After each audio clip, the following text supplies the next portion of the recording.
Welcome to Meet the Press Now. I'm Kristen Welker in Washington, where President Trump is suddenly intensifying his simmering trade war with China as he prepares for high-stakes talks with another key trading partner, China. The president announcing late last night on social media that all trade negotiations with Canada are hereby terminated and accusing Canada of trying to influence the Supreme Court ahead of a major case on the legality of his tariff agenda.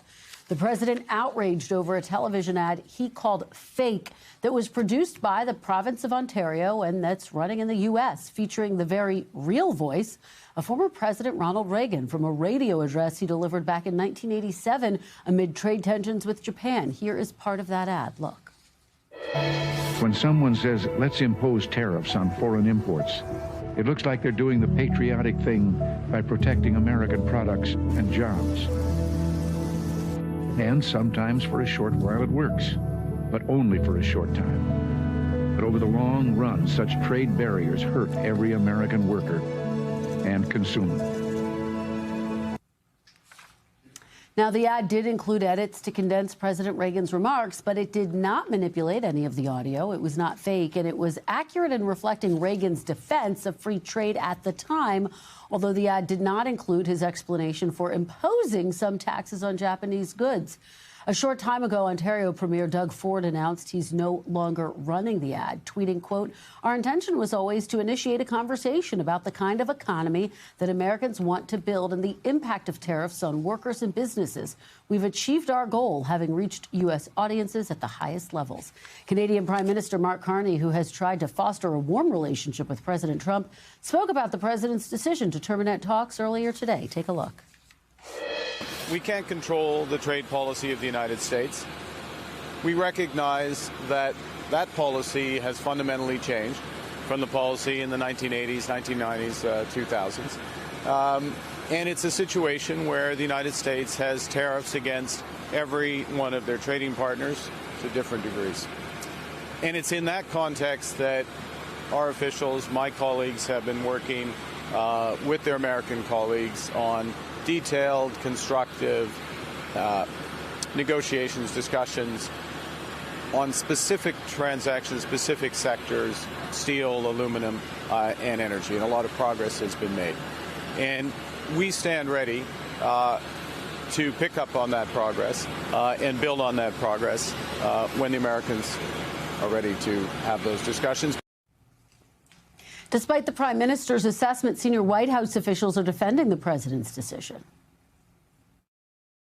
I think the frustration has built up over time. I've been involved in some of these negotiations, and the Canadians have been very difficult to negotiate with. The prospects of an intensifying trade war come as inflation remains stubbornly higher than policymakers want, with the Labor Department reporting today that consumer prices are up 3% compared to a year ago. I'm joined now by NBC News White House correspondent Yamiche Alcindor, NBC News senior business correspondent Christine Romans, and Daniel DeRozier, international trade reporter for Politico. Thanks to all of you for starting us off on this big day for the economy. Yamiche, let's start with you. So Ontario says it's going to stop running the ad. What could the implications of that be? Could President Trump restart talks? Is that enough?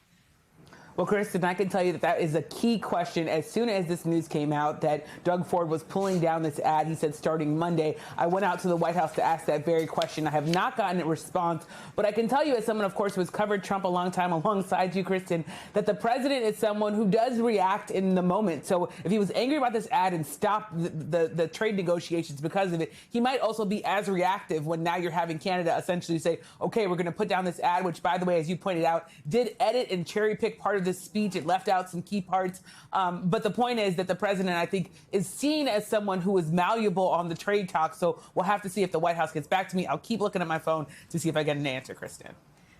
Do you have a sense, Yamiche, of just how dug in he is on this specific issue? How enraged was he? It was clear that the president was very bothered by this, especially because the ad was using Ronald Reagan, someone that the president has talked about, someone who the president sees as a stalwart of the Republican Party. So I know that the president was clearly angry about this, and the fact that he cut off trade negotiations. I mean, he's talked about threatening to cut off trade negotiations with a number of countries. But let's remember, Canada, our northern neighbor, it is a country that we do a large amount of trade with. Also, Prime Minister Carney was in the Oval Office not that long ago, and the president had a very warm relationship with him, saying that he had made him famous because, of course, part of Carney's election pitch was that he was going to push back on President Trump trying to make Canada the 51st state, and a number of other threats that he was making to Canada at the time of the election. So it seems that the president was very bothered by this. Whether or not this means that he's going to sort of hold off on trade negotiations in the long term, I think is the big question that I'm still trying to get an answer to from the White House. Well, Yamiche, of course, trade is front and center as President Trump prepares to head to Asia for a 5-day trip to the region. It will include, the White House confirms, a meeting with President Xi Jinping of China. Secretary Scott Bessent signaling he's optimistic a deal can be struck. What are the expectations that you are hearing from your sources there? Well, I can tell you that the White House just held a sort of briefing for reporters about this trip to Asia. I want to read to you part of what a U.S. official said on the call about this meeting between China and, of course, the President Xi Jinping and President Trump. The person said that President Trump is most interested in discussing trade and the economic relationship between the United States and China, and that will definitely be the focus of the President Trump's discussions, especially, this official said, given that some of the actions that China has announced in the last couple of weeks really threatens global economic stability. So President Trump is going there laser focused on trying to figure out a trade negotiation with China, seeing as he believes that their most recent actions are really adversarial, Kristen. All right, Yamiche Alcindor starting us off at the White House. Yamiche, thank you so much for your reporting. We really appreciate it. Christine Romans, let me head over to you. Put this moment into context. The fact that President Trump issued that overnight announcement on social media that he's suspending trade negotiations with Canada, just what are the implications? You know, look, this is one of America's biggest trading partners. It's one of the biggest sources of imports to the United States, and it's a neighbor and an ally, long ally, cousins, really. These countries have often kind of considered themselves. And now you have a really tense moment here. You know, the president has cut off these trade negotiations before, only to come back to the table. And I think Yamiche is exactly right. He can be very reactionary when things aren't going his way. He was very angry about milk and dairy trading issues earlier this summer when they were talking and cut off trade negotiations, only to come back to the table again. So a lot of work still to do on this relationship. We'll see if he comes back and they get things moving ahead. But it's an incredibly important trading relationship. They've got to work it out. Yeah. What are the implications for the U.S. economy if they can't work it out in the near term, Christine? I mean, for U.S. small manufacturers, for U.S. businesses that rely on imports and commodities from Canada, I mean, it could be existential for some of those companies. You know, if you start to see really high tariffs or an inability to get stuff, and that ultimately could mean to lead to higher prices for consumers. But I will say, my sources in the White House are very quick to point out that inflation at 3%, while higher than policymakers would like, you haven't seen the worst case scenario that so many economists had forecast about tariffs, showing up into higher prices already. Well, you take me to my next question, because we did get the September inflation numbers. They ticked up just a bit, not as much as economists were bracing for, though. Are we still expecting the Fed to cut interest rates? And what does this say about the overall picture for the economy? Yeah, you've got stubborn inflation, but Wall Street really cheering here today because it is, quite frankly, intoxicated by trillions of dollars of AI spending. That's been helping the market, and really looking forward to lower rates next week when the Fed meets, and maybe another tick lower in rates later this year. So that low rates and that AI spending has been very, very good for the stock market. Even as people at home, I think Main Street and Wall Street having kind of two different experiences here. 3% inflation is still higher than most people would like. Food inflation is still ticking up, and you look at things like beef, record high beef prices, shelter prices. That's what you pay to live in your house or rent your house. Those are still rising, although a little more slowly. And we saw energy prices tick up a little bit. We'll be watching that closely as well, because gas prices have been a good point for the American pocketbook, but we have seen oil prices tick up this week because of new sanctions against those two big Russian oil giants. So you can see on your screen there, I mean, look at coffee prices up over the past year. Wow. People, Main Street, people who go out and have to buy groceries and have to pay for electricity and have to pay for car insurance, they're not feeling exactly what you're seeing on Wall Street right now. Yeah. Okay. Well, those numbers you see there really tells the tale of some of the price increases consumers are experiencing. Christine Romans, thank you so much. Daniel, let me turn to you now. Let's talk about the status of talks with Canada before President Trump suspended everything. What were the key sticking points? Where did things stand 24 hours ago? Yeah, there's really been a kind of, on again, off again relationship with these trade talks. The president, the administration, they've exempted most of the products that we import from Canada from tariffs if they comply with the free trade agreement that he signed back in his first term. You don't have tariffs on them. And so that's given them a little more wiggle room than they've had with, say, the European Union or Japan or China. And so, we had the visit from Prime Minister Carney a couple weeks ago, and it seemed like talks had really picked up again. He was projecting a lot of optimism. He seemed like he felt like there was some forward momentum for loosening up some of these things. The sticking points, there are some major ones, and they tend to be the sector-specific tariffs that the administration has put on. So the steel and aluminum sector in Canada is really hurting because they aren't able, they're tariffed on their imports to the U.S. The lumber sector, which is now about to face higher tariffs, is also up in arms. And so you're seeing those very specific industries that are starting to push back. Well, I guess it's notable that Canada, Ontario, came out so quickly, pulled the ad down. The question that Yamiche and I were discussing, could this prompt President Trump to actually reverse course? So we'll watch and wait to see what happens in that regard. But what does it say about how Canada is viewing this moment and the leverage that it may or may not have? Well, yeah, and this is actually not the first time that Doug Ford, the Premier of Ontario, has kind of gotten himself into these trade talks. Early on, he had threatened to cut off electricity to the U.S. from Ontario, which it's kind of interdependent relationship. That set the administration off. The president was really mad at him. And now it seems like he's kind of stepped in it again. I think you saw a lot of this elbows up. Canada's not going to succumb to what the United States is demanding early on.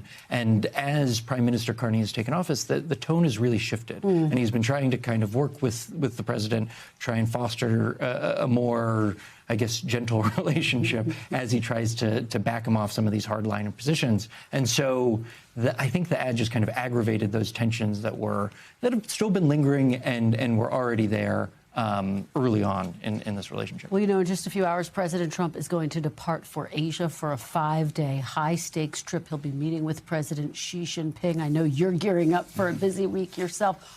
What are the key things you'll be watching for? Obviously, the meeting with President Xi at the top of the list. Yeah, that one's huge, particularly as the administration's really been seeing pushback from farmers, particularly soy farmers. Yeah. China cut off its purchases of soybeans back in May, and so soybean farmers who are already facing higher inputs for fertilizer and equipment are really struggling right now. And the president he's feeling pressure to deliver on some sort of new market for the soybean farmers, particularly as the shutdown has made it harder for Congress to step in and provide relief.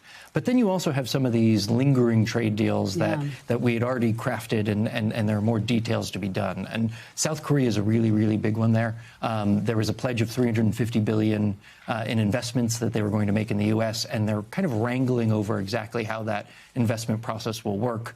Japan had already agreed to do $550 billion in investments and gave the U.S. a lot of control over that. And South Korea doesn't necessarily want to follow the same format. And so you have a new Japanese prime minister. She might push back on what already happened. And those are really big stakes for the president. It will be fascinating to see the interplay with the new Japanese prime minister. Daniel DeRosier, thank you so much for your great reporting and analysis. We really appreciate it.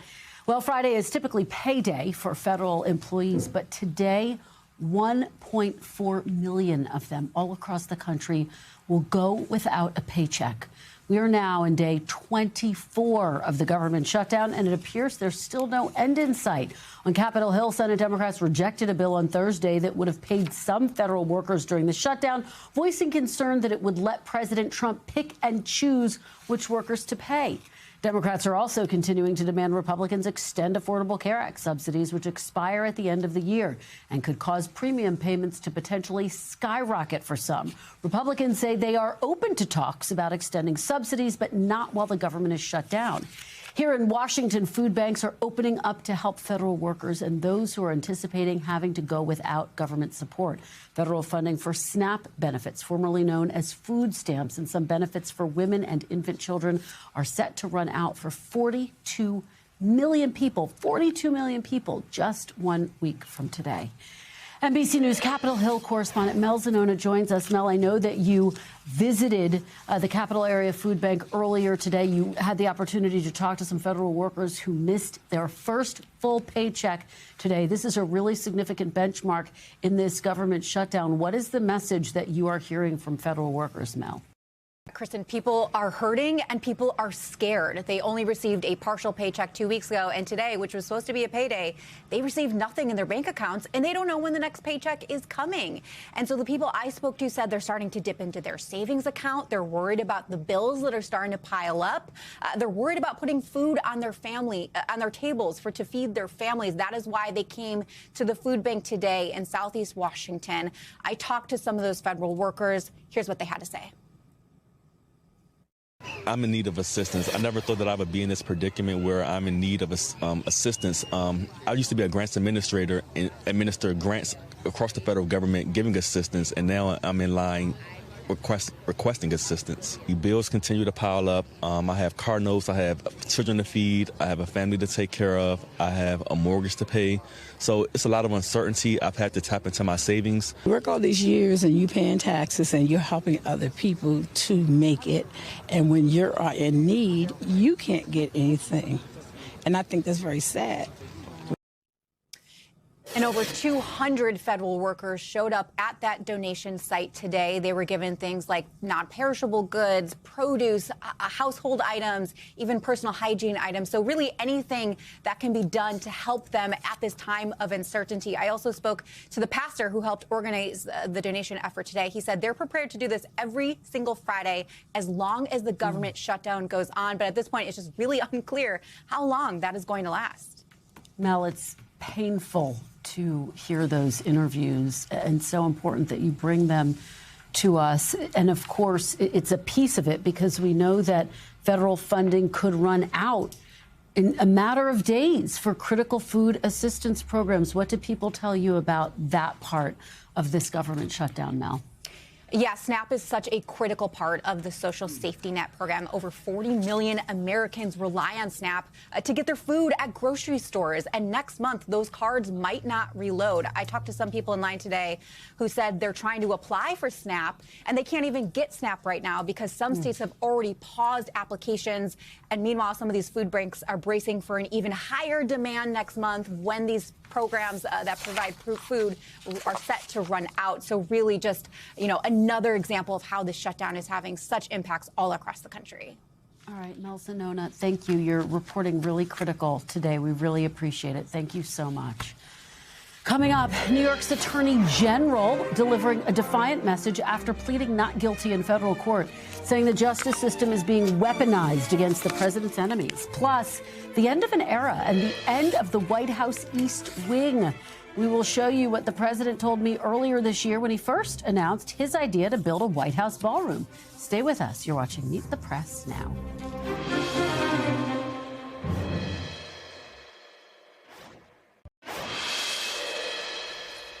Welcome back. New York Attorney General Letitia James appeared in federal court today, pleading not guilty to bank fraud charges. James, a longtime political foe of President Trump, was arraigned in Norfolk, Virginia, where a judge scheduled her to stand trial in January. The arraignment comes 2 weeks after a federal grand jury indicted James for allegedly falsely claiming that a home in Norfolk was her second residence. Prosecutors say she used it as a rental investment property. They allege the scheme saved her about $800. As she left court today, James reiterated her previous claims that she's innocent and accused President Trump of weaponizing the department. But this is not about me. This is about all of us. And about a justice system which has been weaponized. A justice system which has been used as a tool of revenge. This justice system which has been used as a tool of revenge and a weapon against those individuals who simply did their job and who stood up for the rule of law.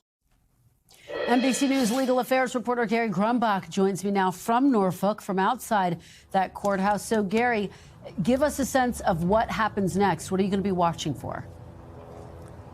So first off, the DOJ has to hand over all the evidence in this case to Letitia James and her legal team. And that's something that it seemed like the DOJ in the hearing today didn't have their hands around exactly how much their evidence there was. The attorney from Missouri seemed very unprepared for that respect. On the other hand, there's also several motions that are going to be filed by Abby Lowell, the attorney for Letitia James, including about calling it a selective and vindictive prosecution and saying that the charges that were charged against Letitia James don't actually match the crimes that she's alleged to have done. So two big points coming forward in the next few weeks, Kristen. So the trial is supposed to begin in January. How likely is that to actually happen? Yeah, mark your calendar for January 26th, but put it in pencil because you may actually have to erase it. That may not happen, and that's because of a couple other big motions that are being taken place, including one revolving around Lindsay Halligan. She's the U.S. attorney for the Eastern District of Virginia, and Letitia James's team is trying to get her thrown out of this case because they say she was unlawfully appointed. It's the exact same argument being made by former FBI Director James Comey in his case up in Alexandria, Virginia. So those arguments are actually going to be put together for one blockbuster hearing on November 13th in the Eastern District of Virginia, where a judge will decide whether or not Lindsay Halligan's appointment is lawful. And of course, we're also tracking the James Comey charges as well. He's also pleading not guilty. That's correct. He's pled not guilty. John Bolton has pled not guilty, and now Letitia James has pled not guilty. All three have been indicted and pled not guilty within the last month, Kristen. All right, Gary Grumbach for us in Norfolk. We really appreciate it. Thanks, Gary. Coming up next, the Trump administration making a major move as it escalates its military campaign in Latin America, as the Pentagon announces yet another lethal strike on an alleged drug boat. Stay with us. We'll delve into all of that. We're watching Meet the Press now.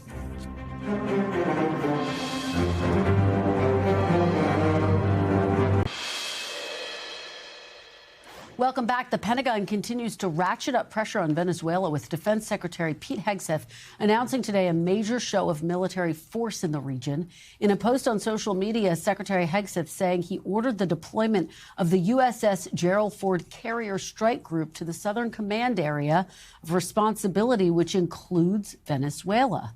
It comes after the U.S. military flew two B-1 bombers near the coast of Venezuela yesterday, according to a defense official.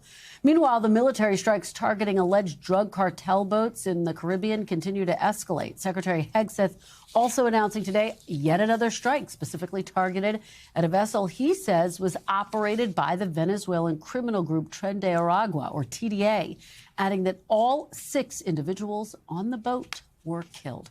Joining me now is NBC News senior national security correspondent Courtney Kube. Courtney, thanks so much for being here. As always, what do you make and what is your reporting telling you about these latest escalations? Yeah, so, I mean, it seems like every single day lately there's been some new component to this, right? So the new one about the strike we learned about early this morning was that it was the first nighttime strike. It was against TDA, as you mentioned. But this week we've seen a real escalation in these strikes, not just the location, with 2 of them being in the Eastern Pacific, but also more frequent. I mean, we are seeing them on a near daily basis over the last week. And there's also increasing pushback from the region about it. The Colombian president has been very outspoken in opposition to these strikes, including saying that the United States has murdered Colombian citizens in some of these strikes. So we are seeing a real escalation. As you mentioned now, the Carrier Strike Group going there. That is an enormous move by the U.S. military to send an entire carrier strike group that was deployed to the European command area in the Mediterranean down to this region. It absolutely is. And it's notable, Court, that in this latest instance, you have the defense secretary saying we're targeting the gang Tren de Aragua. We hear the president, the administration talk quite a bit about this group. What do you make of that? Have they provided any evidence of that? That is the most remarkable part about all of this, is there has not been evidence beyond these very heavily edited videos provided by the U.S. government and then any information they choose to put out. Members of Congress have been complaining about this. President Trump yesterday, when we were sitting here on set, actually said, look, we're going to go to the Hill. Secretary Hegseth is going to give them more information. Fine. We'll give them what they want since there's so much complaining going on. But what's that really going to look like? Defense officials who I've spoken with insist that they have intelligence proving that there are drugs on these boats. But that doesn't change the fact fact that this is the United States of America conducting U.S. military strikes on boats, on individuals who are not being provided due process. That's what's causing the concern here. And the pushback that you're getting from Capitol Hill, you have lawmakers like Republican Senator Rand Paul saying these strikes are illegal, that the president has to come to Congress, not just for a briefing, which, as you and I sat here yesterday, as you just mentioned, the president said he would do, but for authorization. Yes. Courtney, is there any discussion that that's going to actually happen? No, and remember, the president even said he doesn't even think that he's going to declare war here. He's just going to keep killing people. So, I mean, at some point, you would think there would be an inflection point. Yeah. The question is, what is that going to be? Is it going to take killing an American citizen on one of these boats? Is it going to take something like that that really kicks this into the next phase? Well, and the president talked about potentially attacks on land as well. Have you heard anything about that? Have we seen any evidence that that's started to happen? Not yet, but I mean, look, sending the carrier and these additional destroyers down there, it sure looks as if the U.S. is at least posturing for that possibility. The president has spoken about it. We know that we've had reporting for weeks now that they've been talking about that possibility and planning for it. I think the reality is, if they wanted to conduct strikes on land, everything is in place for the U.S. military to do so as soon as they want to. All right, Courtney Kube, I know you continue to track this story every day. Thanks for being here again today. Thank you. Appreciate it. Coming up next, the House's top Democrat, Hakeem Jeffries, finally endorses Democrat Zohran Mamdani in the New York City mayor's race. Why he waited so long and what it means with Election Day.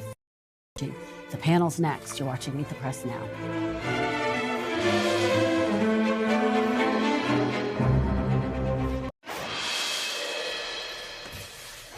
Welcome back. As the size, scope, and cost of the new White House ballroom grows, a White House official tells NBC News the demolition of the East Wing is now complete.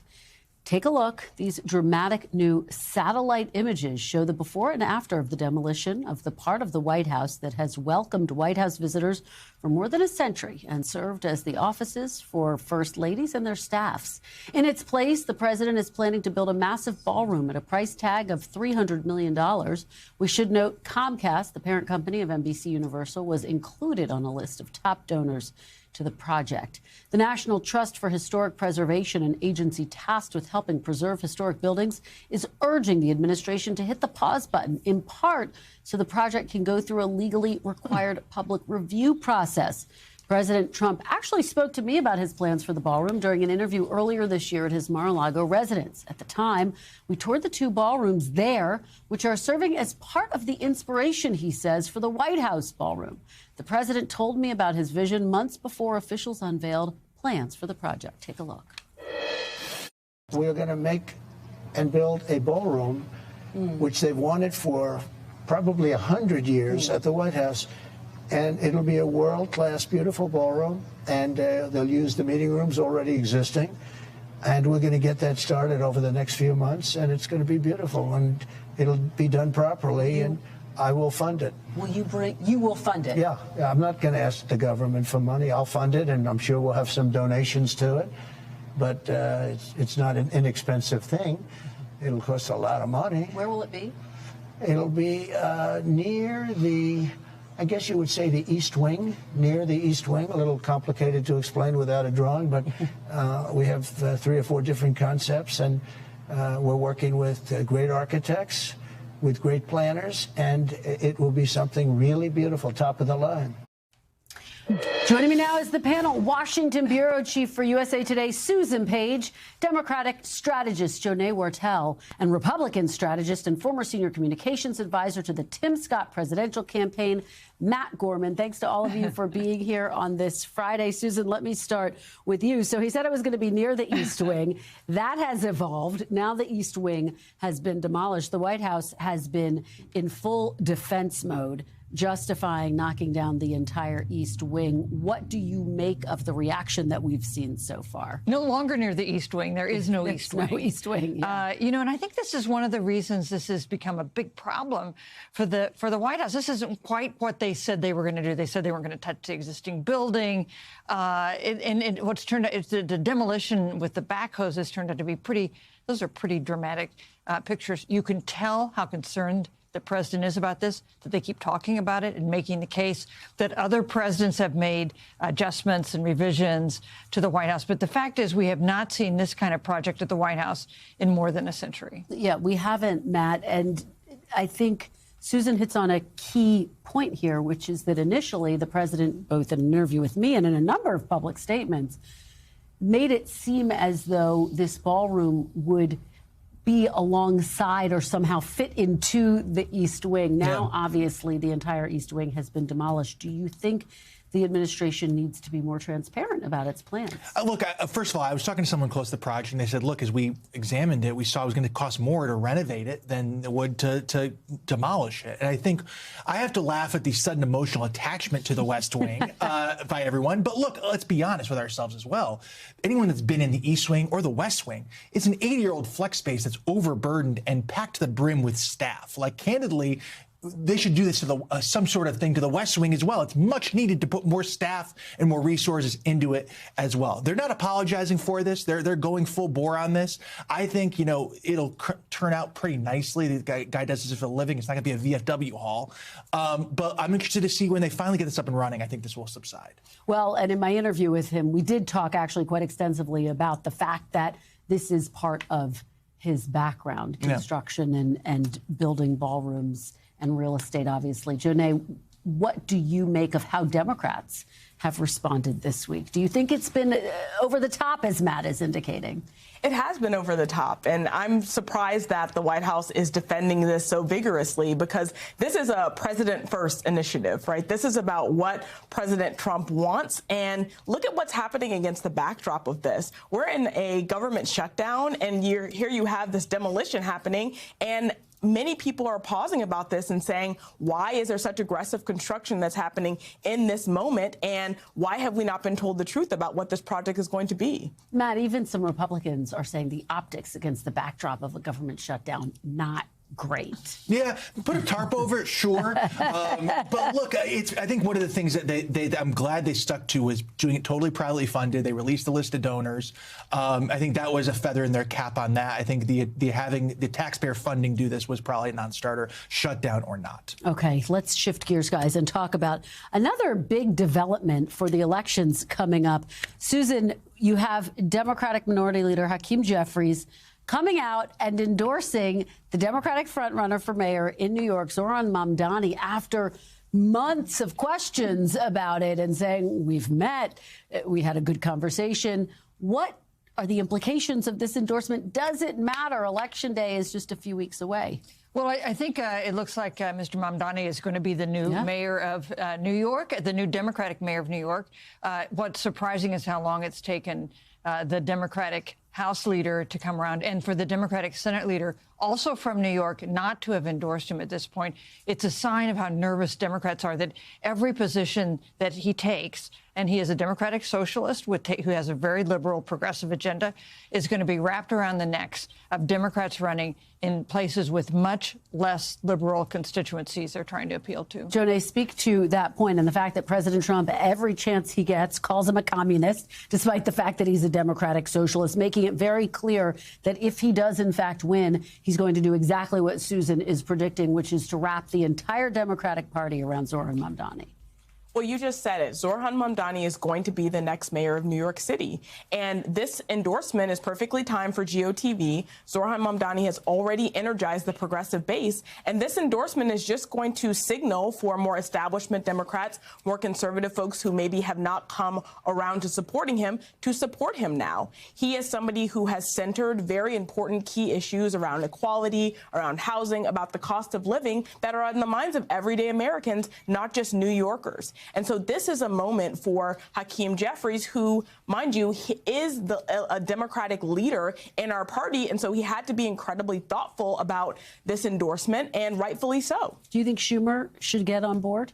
I think he should. This is, again, the Democratic nominee as well as the person who is going to be the next mayor of New York City. Democrats who haven't rallied around him should do so. Matt, we've seen a preview of how President Trump plans to talk about the Democratic Party in the post-Mamdani era. What do you think we're going to see if, in fact, Mr. Mamdani can pull off? One of the things I'm looking for on election night is, does Mamdani crack 50%? Certainly, he seems like he's going to be the next mayor. The other part of this I think was interesting. The background of this is Hakeem Jeffries has been, I guess, floating a primary challenge with Chayas, a city councilman, one of the Central Park Five. He's not a nobody. And if he runs against Hakeem Jeffries, it will get attention. I think that might have factored in a little bit of this. But you're right. We are going to use Mamdani, New York mayor, certainly media capital of the world, as a totem for much of the Democratic Party where it is right now. Okay, well, there's another race that has our attention. This one is in Maine. You have one of the candidates, Graham Plattner, who has come out and apologized for some controversial statements he's made in his past, and now revelations that he has a tattoo that resembles a Nazi symbol. He's talked about the fact that he wants to have it removed. Do you think he's still a viable candidate, Susan? Where does this go? You know, I think he is potentially still a viable candidate. Long way to go to Election Day in Maine. He's had a big lead over Janet Mills, the two-term governor of Maine, which has been a little surprising. You know, this is a challenge for him, and he's a new candidate. He hasn't run before. Maybe that's one reason these things hadn't come out before. But it's not a good thing for his campaign to be dealing with these questions. Boy, there's a lot swirling around it. Matt, let me go to you. Put your political analyst hat on, and someone who's been in the trenches. You've had to deal with controversies before. What do you make of how he's dealt with this, given that he did come out on a video, apologized? Yeah, I mean, this is the trouble with outsider candidates. Sometimes you get Joan Ernst, sometimes you get Christine O'Donnell, and this is, you get somebody to get Nazi tattoos. I think how this came about, though, was they were trying to preempt an Oppo research dump, it seemed like, using Pods of America to try to address this. It was done ham-handedly. But to your point, he's up 34 points in the latest poll. And Schumer endorsed Janet Mills on day one, still has endorsed Mamdani. Kind of says where a lot of things are right now. Janae, I want to play what we're hearing from some Democrats about, it's a graphic, actually, about Plattner's candidacy, and also what we're hearing from Angus King. So Angus King asked if he should stay in the race, said, that's not my call. Peter Welsh of Vermont said, Mainers will figure it out.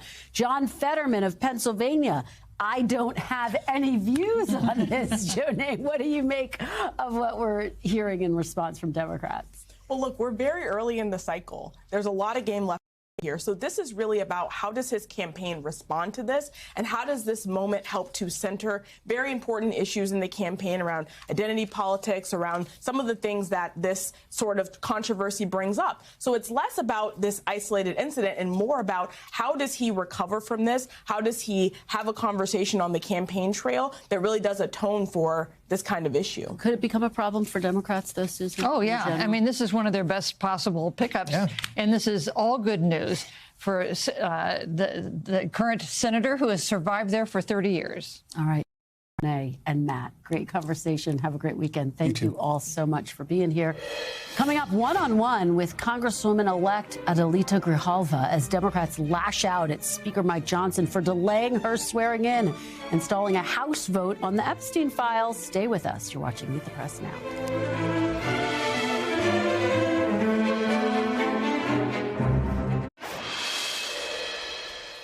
Welcome back. It's the home stretch and the final sprint to Election Day 2025 as voters prepare to head to the polls in a pair of marquee governor's races with national implications and the potential for a major upset. In New Jersey, the governor's race is a bit too close for comfort for Democrats, given the state's historically blue tilt. A recent poll had Mikey Sherrill, the Democrat, up 5 points over Republican Jack Ciattarelli. That lead was within the poll's margin of error. WCAU reporter Lauren Make has spent the last week crisscrossing the Garden State, talking to voters. She joins us now from Atlantic County in southern New Jersey. Lauren, thanks so much for joining me. It's great to have you here. Let's delve right in. You have been talking to voters. What are your big takeaways? Who's got the edge right now?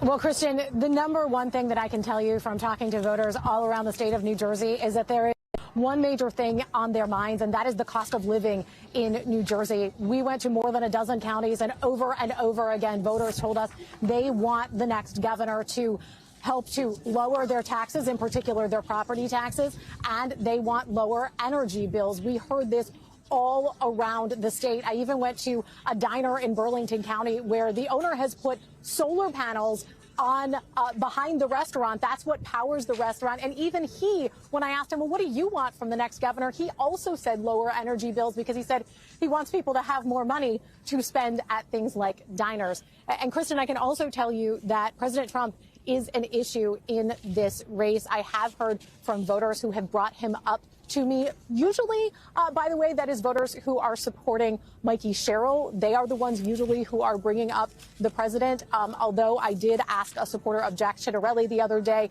hey, does it matter that the president is supporting your candidate, supporting Jack Ciattarelli, the Republican nominee? And she said yes, and identified themselves as Trumpers. So, Kristen, back to you.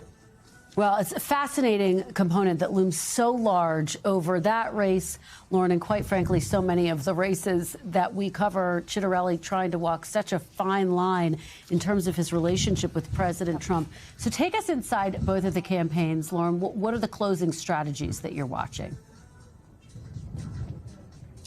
Well, we heard both of them at campaign stops just this week, making the case about being Jersey. Jack Ciattarelli saying, hey, it's time to vote for a Jersey guy, and talking about previous governors who had not originally been from Jersey. And then we heard Mikey Sherrill listing off a number of things that Jack Ciattarelli has done and saying that that's not very Jersey. So trying to kind of like get those Jersey bona fides. But they are both talking about those energy prices that I told you about. They are also talking about property taxes. So these are the issues that are important to voters, and they've been focusing on them. The campaigns have been focusing on them as well. Today, I talked to the chairs of the Republican and Democratic committees here in Atlantic County.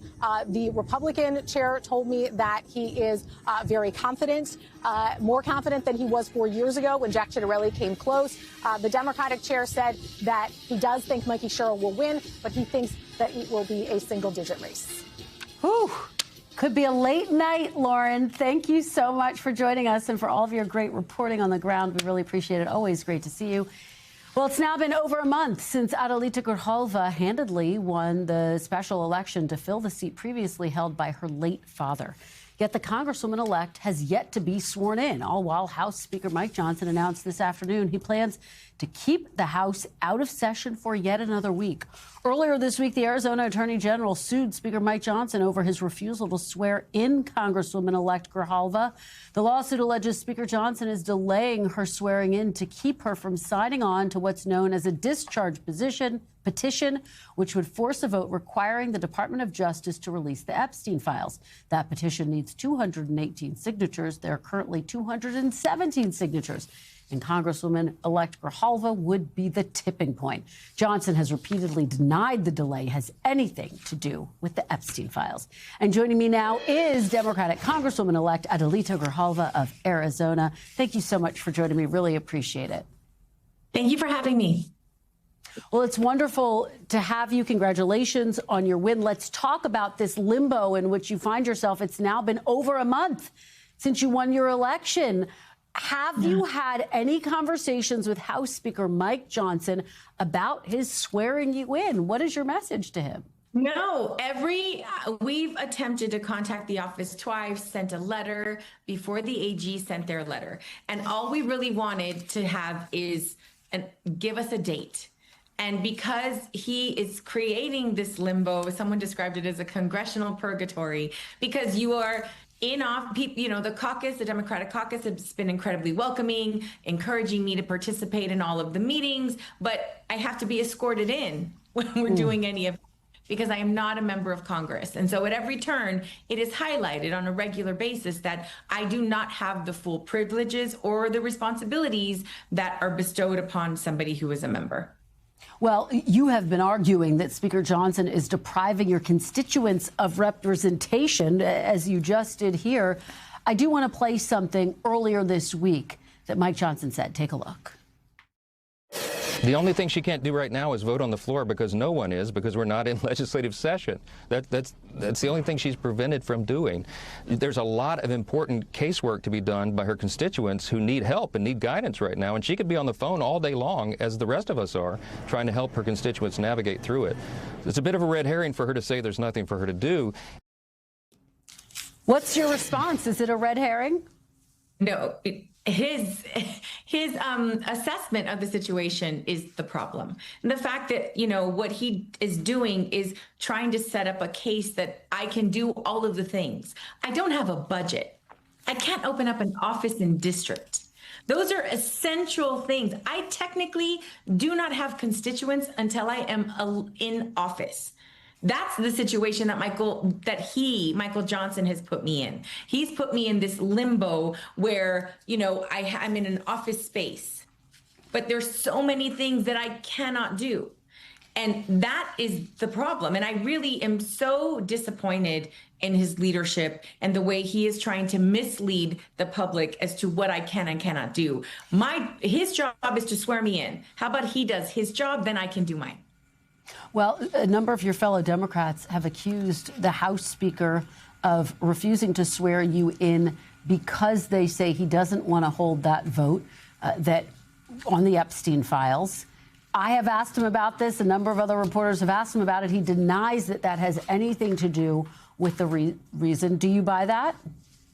Absolutely not. He's sworn in 3 other members, in less than 24 hours from their elections, their special elections, just like me. I'm here on day 31 waiting. This has nothing to do with the shutdown because there was an entire freshman class sworn in under a shutdown. It doesn't have anything to do with, we've only had pro forma sessions. We've had 10 of those, and he swore 2 Republican representatives in less than 24 hours from their special election on a pro forma session. So all of the excuses that he keeps bringing up are literally just that. And everyone can see through it. And I just wish that he would stop pretending that I have any ability to really, truly do my job until I am sworn in.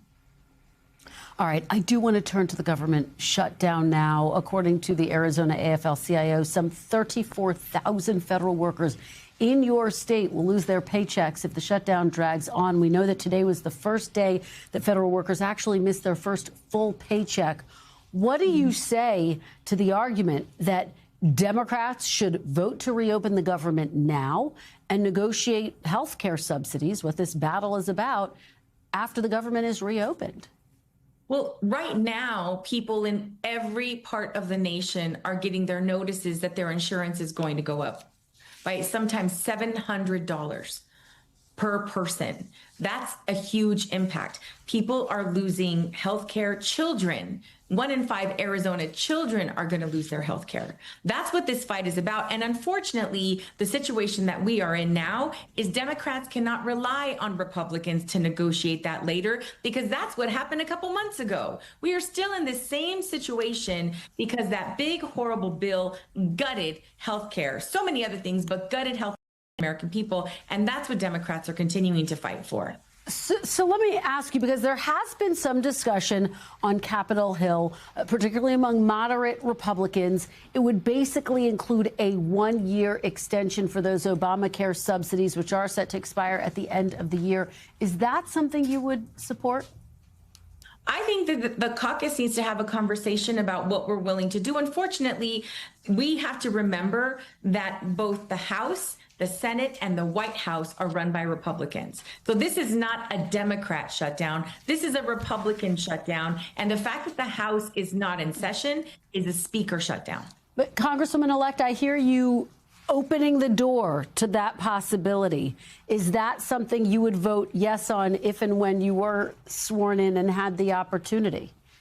I would assume that part of that conversation would be a reopener, as they say in negotiations, shortly, so we can have a true conversation about how we're going to rebuild. Because this is part of the problem, especially with this administration. You don't have an opportunity then to really just do a handshake deal and say, now we can count on each other to do this. We have to have everything in writing, because we don't trust, and I don't trust this Republican leadership to do what they say they're going to do and stick to their commitment. And just with our last 30 seconds here, would you advise your fellow Democrats to support a one-year extension for the sake of opening up the government and getting federal workers back to work and back to their paychecks? We have to reopen the government. We absolutely do. I encourage, and Democrats have been ready to work and to negotiate. That's not something that one individual can push for, but I want to make sure that we do it together. All right, Congresswoman-elect Adelita Grijalva, thank you so much. We appreciate it. And we will be back Monday with more Meet the Press Now. But if it's Sunday, it's Meet the Press on your local NBC stations. I'll speak with Treasury Secretary Scott Bessent, Democratic Senator Ruben Gallego, and my Meet the Moment conversation with celebrity chef Marcus Samuelsson. There's more news ahead on NBC News Now.